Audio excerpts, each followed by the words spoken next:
Estamos visitando la ría del Nervión. Enfrente tenemos el pueblo de Baracaldo. Se ve que se está modernizando mucho con toda la industria que había antiguamente. Vistas del pueblo de Erandio.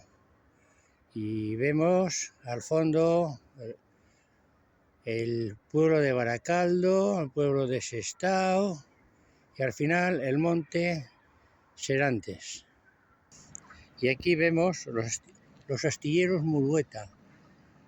Hacen bastantes barcos y siguen el pueblo de Erandio.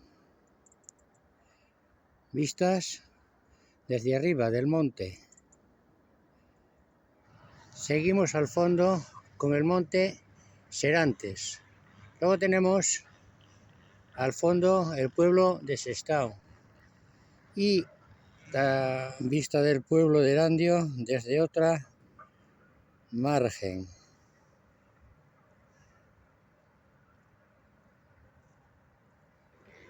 Ahora tenemos el pueblo de Astrabudúa, que también pertenece al pueblo de Erandio. En esta zona que se ve al fondo, en el año 2023 existía todavía la naval, donde se construían grandes buques. Hoy se está viendo cómo está quedando toda esta zona. Y con esto hacemos el último recorrido por hoy. Se ve lo que es toda la ría del Nervión.